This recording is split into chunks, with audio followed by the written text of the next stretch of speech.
The following is a production of DallasCowboys.com and the Dallas Cowboys Football Club. How about them Cowboys? Yeah! Go Cowboys! Let's go, baby! Are you ready for a break? Yes. Are you ready for a break? Absolutely. Ready for a break? Yeah, and so much for that. It's time for The Break on DallasCowboys.com We were on the break! with Ambar Garcia, Brian Broaddus, Patrick Walker, and Derek Eagleton. Thursday, September 21st, 2023, season 19, episode number 36. Welcome to the latest edition of The Break. We are live from the SWBC Mortgage Studios at the Star. Got Brian and Patrick and Amber here with me. Today we're talking about the Dallas defense versus the Arizona offense. We'll get some injury updates. And I got Patrick. He's going to tell us a little bit about an article he wrote on the website about the kicker, Brandon Aubrey, that I thought was kind of interesting. We'll get into that a little later in the show. You can always send us messages on our text line at 817-290-3298. Again, 817-290-3298. A great way for you if you're sitting at your office and don't want your boss to know that you're engaging with the show to just send a little text message. You don't have to call. Just send us a text message. Let us know what you think and give us a question, and we'll try to get to some of those at some point. I'm about to just flip this laptop over and take over that because you don't get to it. You really should, because you would probably promote see it, them. but then you leave everybody hanging. I know, but you should probably do that. You probably should look at this thing and hit them, because I know sometimes after shows I'll go back and look and be like, oh, that would have been a good question, but I was too busy engaged in the That's why conversation. Nick's got an award-winning show, right? Nick's Right. got that show where he takes Just calls. taking calls the whole show. Yeah, I mean, my man Nick. It's How not, long has Nick been with the Cowboys? 24. That was just his 500th game last Sunday. Okay. So it's been 24 years, I think. Okay, I've noticed about Nick. When he has his own show, he promotes the heck out of it. He does. He does. I mean, the rest of the time, all these years we work with Nick, you couldn't get him to promote our show to save his life. You know, it's funny. He told me, he was like, I've actually realized now I'm the one that's in. Like, if I don't do it, nobody's gonna do it. So he's tweeting about it. no. He's involved. Nick is a man of the people now. Yeah, he's engaged. Like, Cowboy Nation, I'm your guy, and I'm going to promote myself here. And none of these other shows are going to take your calls, but I got am. you. I got I'm the you. guy. Well, he doesn't have a patent on it. Okay, we have the right to Yeah, we also can take do some that. calls. We definitely can take some calls. And he's doing a good job. By the way, if you haven't checked out Storyline, it's a go good check it out. show. It's a really good show. It's a good show. But yeah, he definitely is promoting more. He's more engaged now for sure. He brings on Darren Woodson. I mean, Nice get. Yeah. we couldn't get a guest to save our life when he was working with us. Hey, you got to do what you got to do when it's your thing. When right? it's your thing, When you it's your thing, absolutely gotta got to do your do. thing. All right, let's jump in. Let's get some injury updates. The injury list grew by one person yesterday, but let's go through the list, talk about what we're thinking and what we're hearing about each of these players. Let's start with Tyler Smith. Tyler Smith, the expectation was that he would go into practice and do some work on Wednesday, and he did. He came out as limited. Question now is, will the Cowboys try to ramp him up to do a little bit more on Thursday? That is the plan. Mike McCarthy said that the status from yesterday on Tyler Smith, as well as these other guys we'll talk about here in a second, is basically going to be the same. So the expectation is Thursday it'll be limited, but does that mean he does a little bit more? Possibly, because he can and still be limited. Zach Martin did not participate. That was expected as well. He rolled his ankle. All signs are that he's fine, and he will be a go for Sunday. Just looks like it's precautionary. They want to rest the ankle. Smart move there. Brandon Cooks, he was also limited, as was Chuma Edoga. Both of those players are on the same plan as Tyler Smith, limited on Wednesday, possibly, likely limited on Thursday, but we'll try to ramp up on Thursday. All three are trending upward towards possibly taking the field against the Arizona Cardinals.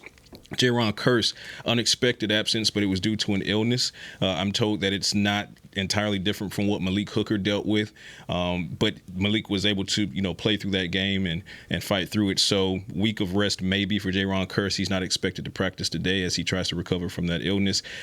Huge positive news. Donovan Wilson was expected to be on the same plan as the other guys who would participate yesterday, Tyler and Chuma and Brandon Cooks, but he was a full participant yesterday. Sunday's practice. Full participant for the first time since suffering that calf strain. And of course, there were no injury reports in training camp, but he practiced fully for the first time since the first day, I want to say, of training camp. So Donovan Wilson looks very good for taking the field against Arizona this Sunday.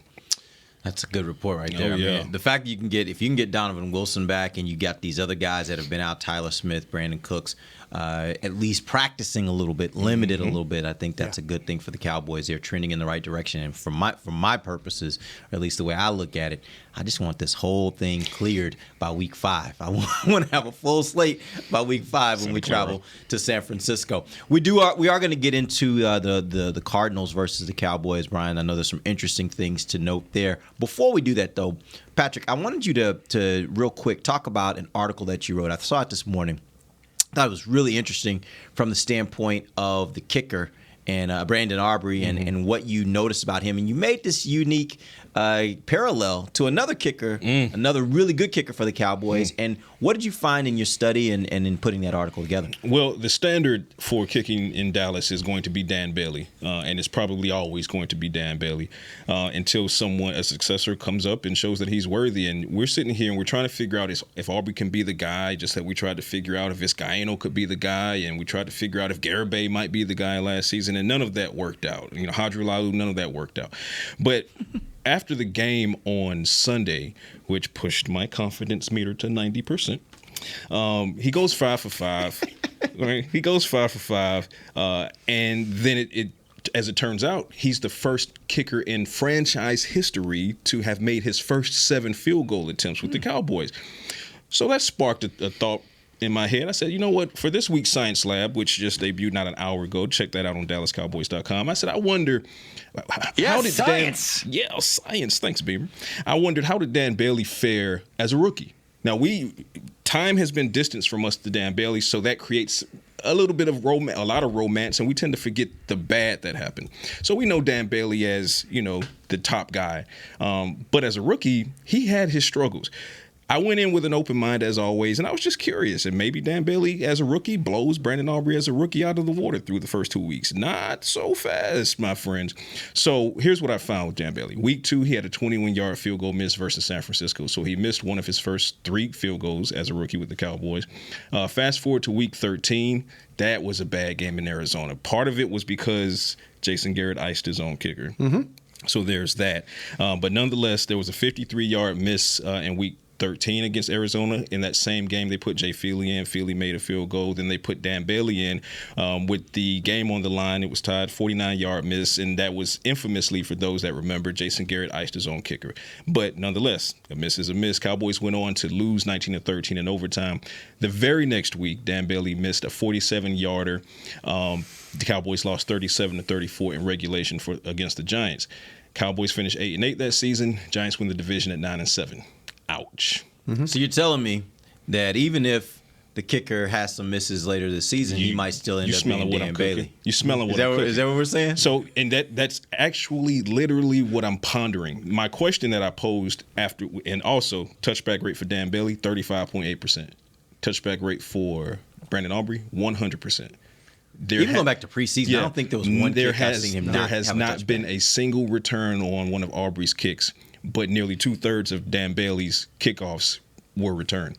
And then you could say extra points. This was another key thing. Extra points. Dan Bailey never missed an extra point for the majority of his career with the Cowboys, but the field goal was moved back to the 15-yard line in 2015. And a couple years after that, his extra point percentage fell off of a cliff, which then led to him being released. So that's not even apples to apples, because Dan Bailey was kicking extra points from the 2-yard line. These kickers nowadays are kicking from the 15. But my point that I pondered was, how much grace would we, and I'm including myself, would have given Dan Bailey after seeing him miss the first of 3 field goals and that was in a time where the Cowboys were also looking for a worthy kicker to say that's the guy. Misses one of the first 2, goes to Arizona, misses 2, the last one with the game on the line. The next week, misses, and then that leads to a loss against a division rival who then wins the division, goes to the playoffs by one more win than you had. In that instance, I wouldn't have been giving him grace. I would have been like, get him out of here. And I'm admitting that. So I had to look myself in the mirror after getting these numbers, and I said, well, maybe we should ride this ride. Maybe we should appreciate what Aubrey is doing as far as taking us from 1% confidence in training camp, if any at all, to setting an early franchise record in his first couple of games. And we can be okay with saying, you know what, let's put a pin in all to bring a veteran in, at least until further notice. Because like you said, what if he turns into Dan Bailey? Maybe he doesn't. Maybe he does, but we won't know if we don't give this kid grace. So all those misses that Dan Bailey had would have put your confidence meter about 80% then, right? No. Right. If you after the first one, you missed the 21-yarder, okay, I'm not feeling great. You go to Arizona, Yeah. you miss those two, I'm at like 10%. Right. The very next week, you miss it against the Giants with the game on the line. Sure. Get the guy out of here. No, and I would have been dead wrong. Well, but real quick, I was going to point out, Nick actually listening to the show, he just texted me. He said, but also point out that if he doesn't make the 2 game winners in that game against San Francisco, he gets cut. Yeah. And so it's not so much just necessarily about the misses as much as it is, can you redeem yourself with the big kicks to where the team can say, yeah, he missed, but he came through in the clutch when we needed him. Yeah, the 21-yard field goal, and that was a game you were fighting for inches. Yeah. I mean, you needed any points you could get. It was crazy the way it went. I mean, I'll remember the Jesse Holley play, and he made the game-winning field goal after that. But to me, this whole kicker thing is, you do have to give them grace and opportunity to prove themselves. I just think in this day and age, though, with where we live in the National Football League, these games are so close. Mm-hmm. They're so close. And you said it very well. You miss a field goal and you lose a game, and it costs you an opportunity in the playoffs. Now you start to think about, and again, there's a lot of things that happen during a season, but you could point out the plays that might have turned the season around, either in a positive way or a negative way. And these kickers, it's a hard evaluation. If you've got one like the Ravens have there in Tucker, man, they're worth your weight in gold. I was talking one time on the draft show about this. I said, when you talk about, like I say, Tucker, would you give your first-round pick, the bottom of the first round, say you're picking at 27, if you didn't have a kicker, would you give your 27th pick overall to go get somebody like that? Yep. And absolutely you would, because it means that much to you. That's something that you don't want to have to live through. That Cowboys lived through Brett Maher at the end of that season last year with the thought of, this could go really badly for us, to the point like, can we even think about kicking a field goal here? You don't want to get paralyzed like that. And it's good for Aubrey that's come in and done as well as he had right off the jump. It's good that he's had those USFL seasons that you could really evaluate him and see, he's the type of guy. I know, talking to people around the league that study kickers, I ask about him, and I've heard you say this before. He's wired right. When you start to talk about how he is as a person, as a kicker, mental makeups and all those things, I think are really important for that position. Yep. All right. Go ahead. I was going to say that one thing I've kind of learned after the whole Dan Bailey era, because that's when I first got here. I loved him, had a poster on him on my desk. Yes, until I eventually had to retire the poster. They put Sean Lee up? And Sean Lee is currently replacing that spot, and he will stay there. Respect. But that was when I came in and I watched, and I thought that's what a kicker should always be. That was my initial thought. How hard is it to kick the ball and get it in every time? Seems easy enough.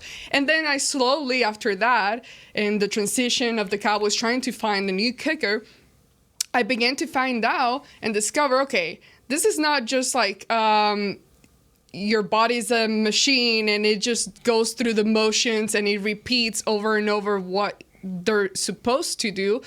But it's also that mental part of the game that affects kickers. And again, happened to Dan Bailey, happens to so many other kickers that they're doing well. And then whatever mental thing happens where it just becomes a struggle and they just can't seem to get it right again and get into that groove and flow every game, and until they have to change scenes and go to another team. So now I'm like, with him, with Aubrey, he's doing a great job right now. He started off really, really good despite the training camp that he had or initially showed. Right. And congratulations to him, and I'm excited for that. And I hope it does keep going week after week. But it's one of those things that it would take me, I think, probably 2 seasons. Yes. That's fair. For me to just feel settled, like fully trust in somebody where I'm like, okay, that's a given type of, obviously there's always going to be 1 or 2 misses, whatever. Yeah. But just to get back into how I used to feel with a guy like Dan Bailey, just because I've kind of learned my lesson over the years that when I think it's okay, it's not. And again, that's not dismissing what he's done so far. But I am back to thinking every week is a different week. Every environment is a different environment, different weather, different stadium, different crowd, different intensity. Mm-hmm. Is the game solely relying on that last kick or not? So again, let's hope it goes well. But it's cool to hear those things and to kind of see the trends. We tend to forget. And, like I said, Dan Bailey, I would argue he needs to be the first place kicker in the Cowboys Ring of Honor. I mean, I hold him in unbelievably high regard. But when I was looking back at the numbers, I had actually forgotten about a couple of these misses because it's been such a period of time. So they popped out at me and I said, hey, for all the good Dan Bailey did, and there was good that he did in year 1 and year 2 as well before he became Dan Bailey. But then you start looking at Aubrey and it's like, well, you know what? This kid through 2 weeks has earned the grace for us to be like, you know what? We're a little bit more comfortable, but it's also fair to say we're not going to be completely bought in until we see at least 1 full season's body of work. And then contextually, you can look back at that season and say, were there any game winners? What environments? Was it the playoffs? And then we could have that conversation. But as it stands, I mean, he's off to a hotter start than Dan Bailey. Will he have as hot of a, finish in the end? You can only hope so, but we can only go by what's in front of us. I hope he doesn't get injured like Dan Bailey did. Oh, wow. Yeah. The back injury was that's the other part to it too, right? Dan Bailey was one of the best conditioned athletes to ever play here with the Dallas Cowboys, regardless of his position. Pound for pound, he was a guy that was always one of the workout warriors. If they, was on the wall for what he did, but when he suffered that back injury, that was the telling sign that really hurt him. Great point. Yep. All right, we're going to take our first break. When we come back, let's dive into the Dallas defense versus the Arizona offense. We'll be back. DallasCowboys.com radio. Todd thought it would be secure to jog in the cheetah savanna. Todd believed the big cat repellent he bought online was reliable. And now, Todd is trying to be faster than this cheetah that can run 80 miles per hour. But the good news is, Todd has AT&T 5G that is fast, reliable, and secure. And he learned the best thing to do is stop running and toss her the backpack with the beef stew. AT&T 5G. Fast, reliable, secure. It's not complicated. 5G requires compatible plan and device. 5G may not be available in your area. See att.com/5G for you for details. Cowboys fans, after that move, we've just coined the term Rowdy Replay. Let's roll back the tape. Okay, there's our mascot Rowdy cheering on the boys. And now he's on his phone, on his Bank of America mobile banking app? Staying on top of his finances with his virtual financial assistant, Erica. Bank of America's digital tools are so impressive. Cowboys fans just can't stop banking. Learn more at bankofamerica.com/can't-stop-banking. Erica is only available in the English language. You must download the latest version of the mobile banking app, only available on select mobile devices. Message and data rates may apply. Member FDIC. Welcome back into Dear Doctor, the show where I answer life's questions with an ice-cold can of Dr. Pepper. Sheila, let's hear from our next caller, would you? Dear Doctor, my friend supported me during a tough time. But what's the right gift that says, thanks for being a shoulder to cry on? Okay, this one's easy. I say give her a delicious Dr. Pepper. Nothing says, thanks, girl, better than a one-of-a-kind soda. Yes, any Dr. Pepper flavor will do. Now, just a reminder that I don't need to be a real doctor to know that Dr. Pepper is the one you deserve. They say champions are remembered, but legends are never forgotten. United Ag and Turf offers a winning lineup of John Deere equipment built to tackle any challenge on and off the field. Legendary John Deere tractors, combines, residential mowers, commercial mowers, compact construction equipment, Gator utility vehicles, and a full line of golf and sports turf equipment. United Ag and Turf, the official Ag and Turf equipment supplier of the Dallas Cowboys. Visit UnitedAgAndTurf.com to find a location near you. Back to the break. Miller Lighthouse at the Star experienced the feeling of game day. Every day at Miller Lighthouse at the Star, now open just steps from Tostitos Championship Plaza. Miller Lighthouse features a cooler full of grab-and-go beverages and snacks, tailgate games, a recharging lounge, Dallas Cowboys photo ops, complimentary concierge service. For more info, visit thestarinfrisco.com/Miller Lighthouse. Welcome back. Second segment of the break, live from the SWBC Mortgage Studios at the Star. This segment brought to you by blockchain.com. All right, let's do this. Let's jump in. Let's talk about the Dallas defense versus the Arizona offense. Brian, I was talking to you before we went on air and talking about how, as I went back and watched film, I was actually quite impressed with this, especially this offense, particularly Dobbs and Connor. Tell me what you noticed from this offense as you studied them. Yeah, this is not a tanking team, and they're 0-2 because they can't finish games. That's their biggest problem right now. They're doing some things right on offense, and they're going to present some problems for you defensively just because of what they do with your eyes. There's a lot of motion, a lot of movement. They're always working to try and affect the eye level of the defense. You're going to get shotgun 64% of the time. You're going to get under center 36% of the time. Most productive personnel group they have is their 12 personnel stuff. They average right around 7 yards a snap doing that. 19, but they only do it about 19% of the time. But it's their most productive group. I could see them doing it against the Cowboys just because how much they worry about the Cowboys rush and with the way they go there. There's been some snaps where they completely fool the defense with the play, but sometimes they have poor execution. Don't finish, like I said. You have to be ready in this game for the picks and the rubs. When they get in bunch formation, they'll scatter. They'll run guys across the formation. They're going to run you through trash. They like to run receivers inside and then run the tight end out to kind of use a bigger body to pick. So you got to be ready of all those kinds of things. Josh Dobbs is their quarterback. They traded for him before the season. Dobbs, if we all remember, started last year against the Cowboys in Tennessee in a game that they were still trying to fight for a playoff spot. He wasn't ready to play. He looks like a different quarterback the way he's playing now. The ball really comes off his hands or his hand well. There'll be some struggles, I think, in a couple of areas. He'll stare as an intended target at times, and he doesn't set his feet. And when he doesn't set his feet, he's not as accurate. But you have to be ready for him running the football. When the play breaks down, he's not afraid to do so. The scheme does have some design runs in it built in, but he'll also, in my opinion, he'll make a mistake with the ball occasionally with the way he throws it. He'll just kind of force it into a spot. Teams haven't taken advantage of that with him. You've got to find a way when he throws you the ball, catch it. The one thing the Cowboys can do is they're pretty good at turning you over in that regard. So got to be ready when he throws you one. James Conner's their primary running back. He's a physical player in every sense of the word. He runs with an attitude. He's not afraid to take the ball inside, but if you watch the Cardinals play at all, he'll bounce it to the outside. He runs through arm tacklers. He's got some complete traits to him as a player. He catches well on screens in the flat, and he's not afraid to take a shot at a defender in the passing game as a blocker. He's got a little edge to him in the way that goes. He had a little bit more trouble running the ball against the Commanders than he did against the Giants. I felt like as a whole, they blocked better in that game against the Giants. The Cowboys had some success at well. Maybe the Giants aren't as good defensively as we all thought they were. Zach Ertz and Trey McBride, those are their two primary tight ends. Ertz is not as quick or as elusive as he once was, but he's still going to make his share of reception. Dobbs really relies on him to make those simple plays. Ertz is a savvy veteran field route runner. He'll push off down the field. You got to be ready for him to do that. The thing you have to be careful, and I want to point this out about McBride, and this pertains to Micah Parsons.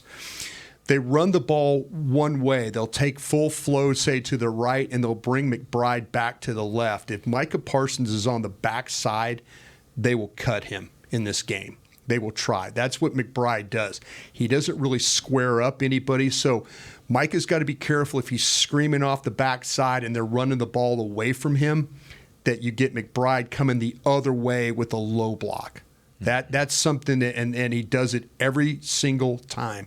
So Micah has to be aware of that. The Cowboys have to be aware of that, especially, hey, here comes Flo going one way, you're hauling rear going after it, and here comes a block coming back the other way, but it's low. That's, how sometimes some of these guys get hurt, and maybe they'll take a shot at Micah to slow him down that way. So keep an eye on that. The weakness of this offensive line is at the guard spot. Both Will Hernandez and Elijah Wilkinson, they tend to catch blocks. They'll both struggle with quickness. They have trouble getting to the second level. This could be an opportunity to draw some holding calls here because of their style of play, the way they clutch and grab. With Osa and these guys, the ability to get up the field, these guys will probably have to tackle them to stop them. But, that might be some calls depending on who the referee is. We'll talk about that probably a little bit tomorrow. But as a unit, the overall scheme is described as pin and pull. They like to down block and then pull guys to the outside. So they really don't want to take you square. They want to pin you and then pull a guy around to get Connor into some space running the football. And they're going to use angles instead of having to go toe-to-toe with you. The receivers, I don't think this is a bad group of receivers. I think the highlighter of the group is Marquise Brown. There's some explosive side to his game.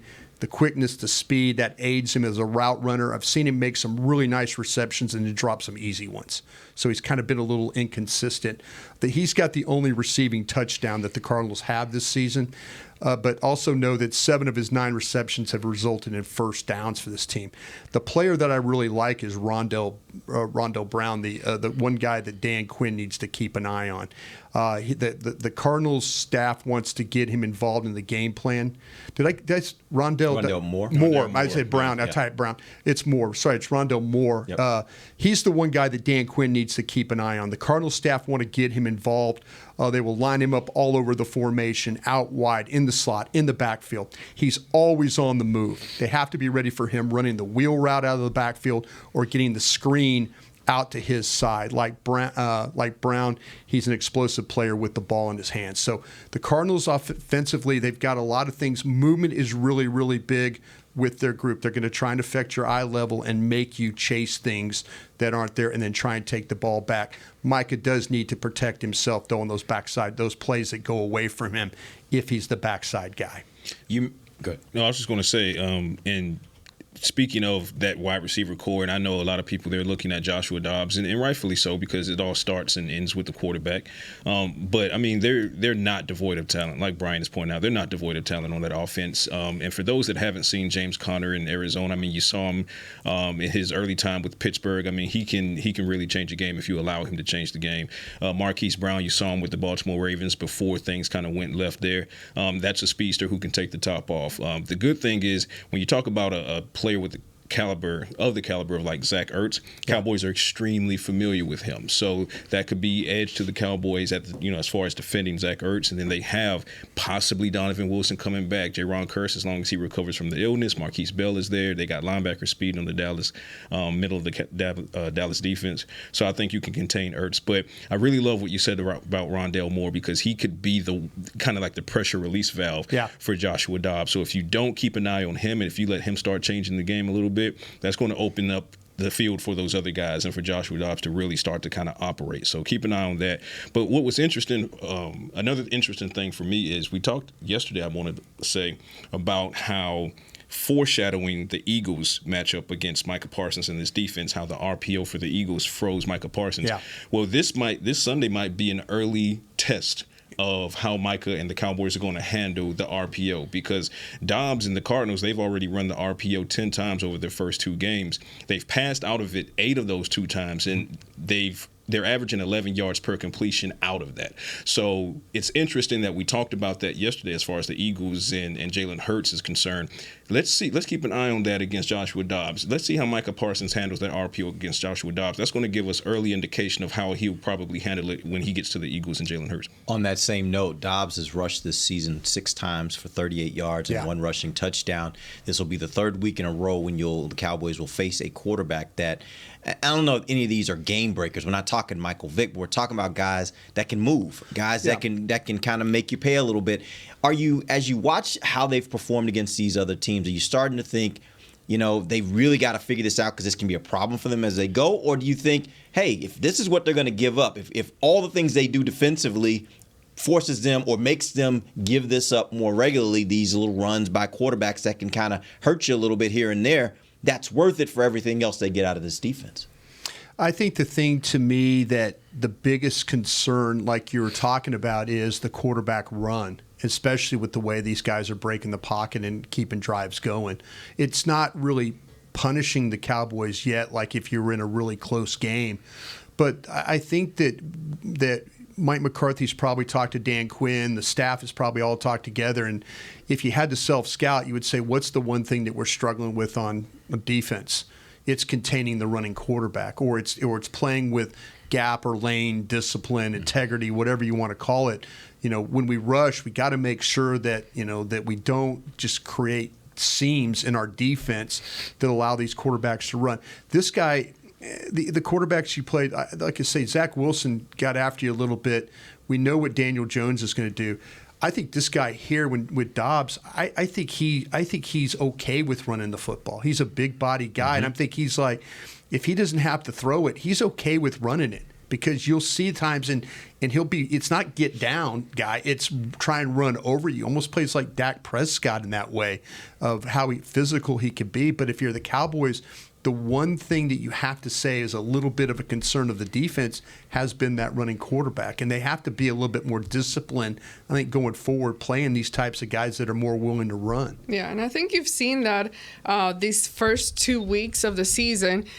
Compared to last year, they were struggling with the running game in general. And so far this season, they've been able to contain running backs. But there have been, in week 1 and week 2, instances, very briefly, week 1 at the beginning of the game, week 2, I forgot what part of the game it was, but the quarterback took off in a couple of plays. Right before half. And had those moments. Field goal before that one series. Yes. So you've seen that happen, and if I was the opposing team, whoever else is preparing to face the Cowboys, I would really just look at those plays over and over and try. And I get it, like it's hard. You're not gonna have your quarterback running all the time consistently, but I would incorporate that every few plays or so to kind of make it the Cowboys think and try to hurt them that way. Because other than that, I don't see any other type of weaknesses right now for the Cowboys defense. They've been doing such a great job.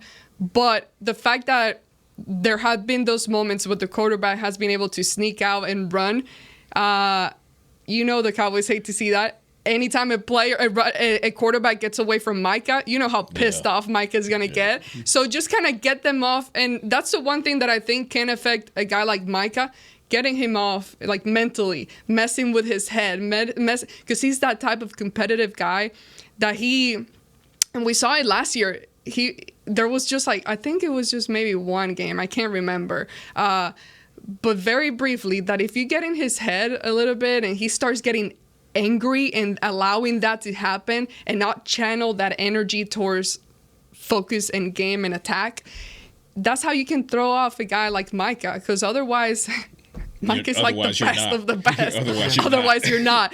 But yes, I do think that running quarterbacks, that would be the biggest problem that the Cowboys defense could deal with. I think you make a great point about if you go back and maybe you've spent some time, again, this is not a common opponent that the Cowboys face. I mean, it's, they have in the past, but if you're going to walk, how do you stop Micah Parsons? If you're going to do a deep study, Philadelphia did a good job of that. And it was really with the RPO stuff. It was, they made him hesitate. They made him take pitch or take the quarterback, take handoff or take quarterback. And, you create that indecision, but that's on everybody else too.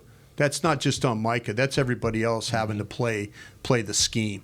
You have to, Micah's got his responsibilities.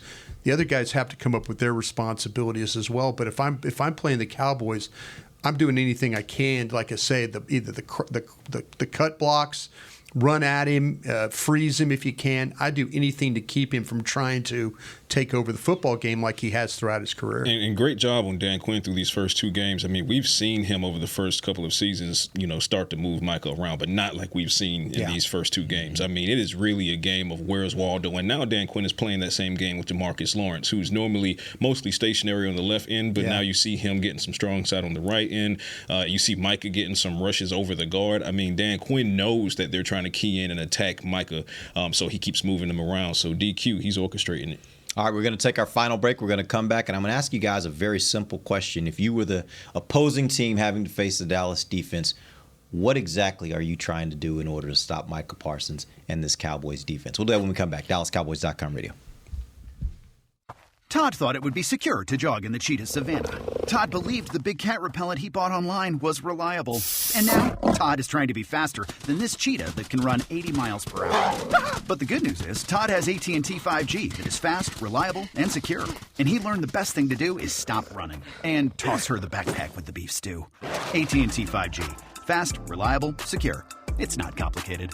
5G requires compatible plan and device. 5G may not be available in your area. See att.com/5G for you for details. Don't put off getting your oil change, Dallas. Take 5 Oil Change, a proud partner of the Cowboys, is faster than you think. There's no appointment needed and no waiting room. Yep, you heard that correctly. Take 5 is so fast, you don't even have to get out of your car. You can take advantage of Take 5's fast, friendly, and simple service at any of their locations across the Dallas area. And remember, at Take 5, you stay in your car because they're faster than you think. Take 5, the official oil change of the Dallas Cowboys. It's the official men's skincare brand of the Dallas Cowboys, Jack Black. And right now, Cowboys fans can get 15% off their $75 order. Plus, because every deal needs a playmaker, your order will include a free 5-piece skincare set and free shipping. The Jack Black Playmaker is 4 of Jack's favorites and a full-sized intense therapy lip balm. Make a play for the Playmaker at getjackblack.com/Cowboys with the code COWBOYSVIP. That's getjackblack.com/Cowboys with the code COWBOYSVIP. They say champions are remembered, but legends are never forgotten. United Ag and Turf offers a winning lineup of John Deere equipment built to tackle any challenge on and off the field. Legendary John Deere tractors, combines, residential mowers, commercial mowers, compact construction equipment, Gator utility vehicles, and a full line of golf and sports turf equipment. United Ag and Turf, the official Ag and Turf equipment supplier of the Dallas Cowboys. Visit UnitedAgAndTurf.com to find a location near you. Back to the break. Explore headwear built for greatness with the newest Dallas Cowboys New Era collection dedicated to the one and only Micah Parsons. Head to the nearest pro shop or log on to shop.dallascowboys.com. A Fanatics experience and grab your favorite style. Welcome back. It's the final segment. I don't make enough money to make these reads that way. Live from the SWBC Morgan Studios at the Star. I'm just thinking about the headgear dedicated to Michael. I got to go see what that is. I already saw it. Is it good? Is it nice? Yeah. Okay. Yeah. Is it a there are some cool ones because they'll have like the design right underneath the bottom of the what do you call this? Bill? Oh, the underbill. Yeah. Yes. Yeah, I yes. love those. Yeah, I got plenty of those like they that. They have some cool designs. I like that. I like that. I want like a lion's head, like a hat with a lion. Just the lion. The lion's head, like the nose and the eyes going up. The underneath part they have one with the lion on. Oh, do they? Yeah. Do they? And they're not going to get any complaints from Detroit. I think he's taking their logo. I was going to say. He is taking their logo. We did a story yesterday. Detroit is like, what'd you say FP for? If you help him with a name for his sack dance. Yeah, I saw that. He'll give you 1% of whatever he makes off that. That might be. And the suggestions started pouring in on Twitter yesterday. Yeah. Maybe we ought to spend the whole show trying to see if we can come up with it. We can all get paid. Retirement plan. I might not have to read about his hats anymore if we can figure out a name. Ryan, that'll get you to Costa Rica, huh? Yeah, that'll get me Costa Rica. No problem. All right, here's the question. It's a very simple question.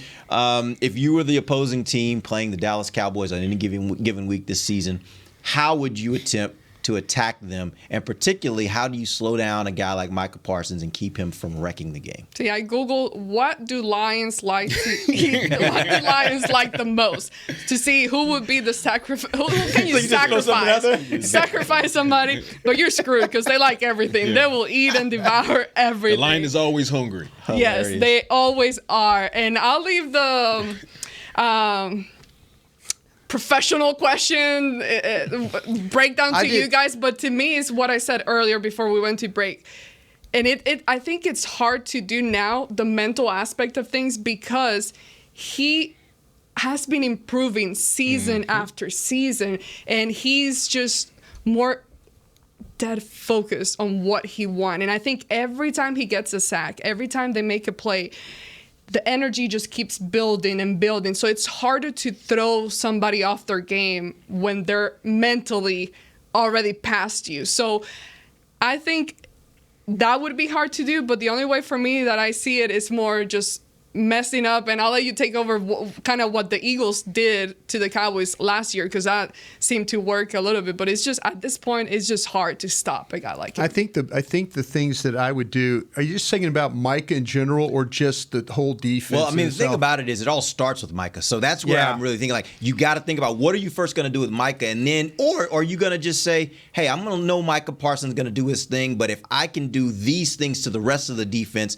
then his impact will be lessened. I think what I'm going to do is, and Arizona actually does this, and I think they do it with the purpose of trying to help their line, the movement, all the motions across, the movement across, the pulling guards, the pin and pulls I was talking about.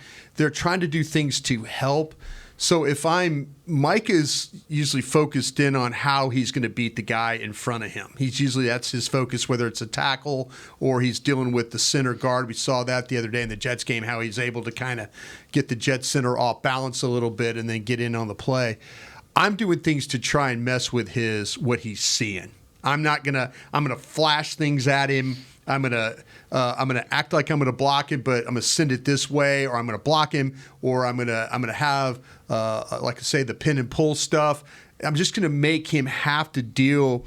The Cowboys did a really good job of this with Joey Bosa at the time when Terrence Steele made his first start at right tackle. Mm-hmm. Bosa's on the outside, and we're all predicting doom and gloom. Mm-hmm. What they did was, they blocked him one time with Steele. They blocked him the next time with a tight end. They got him next time with Steele and a tight end. They took a back at him one time. I think you just have to throw a lot of different things at him. Don't let him feel like that he's gonna just see one type of blocker the whole day. Mm-hmm. I play with his eyes. I try and just tight ends, wings, motion across. Leave him on the open side, motion to him, hit him there.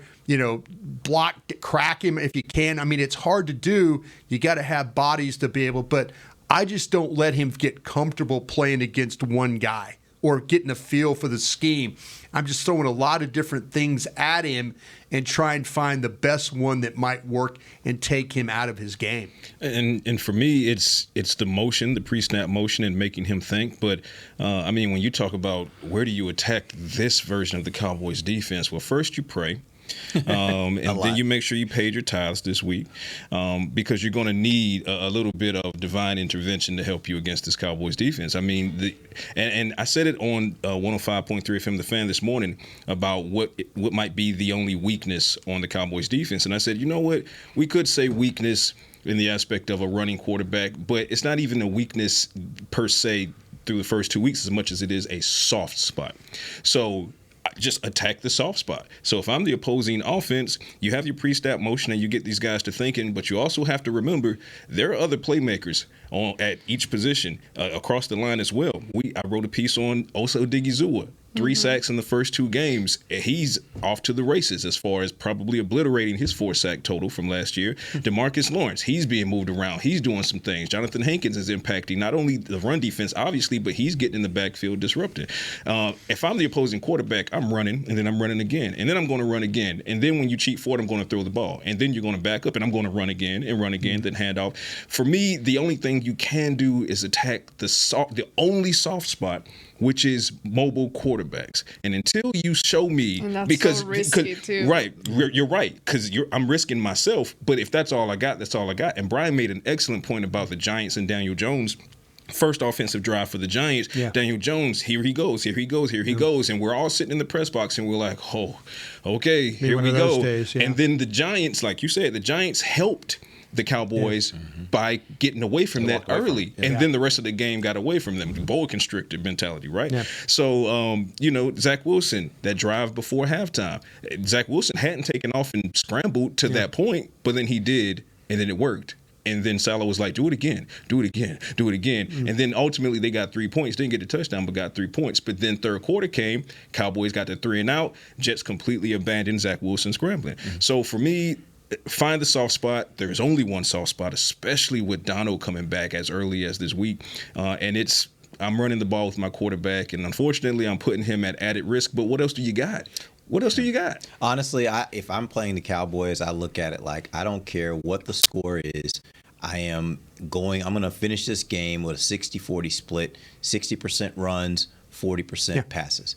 Because I am going to force the Cowboys to consistently throughout the entire game stop the run. And that includes my quarterback running the ball. I agree. I think that's the only shot you have against this defense. Because if you get in a situation where you abandon your run, I don't care what the score is, you are done. Yeah. There's no way you're going to come back against this defense when they know you're about to throw the ball. Yeah. And so I would just, if I'm a team, I'm just like, hey, we're going to live and die with the running game. Yep. And this is a week where you look at an Arizona Cardinals team, and I thought they had some nice runs in this game, Brian. When you talk about all the ways that they do it, they had some nice runs in this game. I would go in if I'm them and I'm saying, hey, we might lose, but we're going to lose running the ball. We're going to lose our way. Yeah, we're going to lose running the ball, and we're going to keep this game manageable because that's the only way you're going to keep it manageable. It's going to get away from you if you don't. Yeah.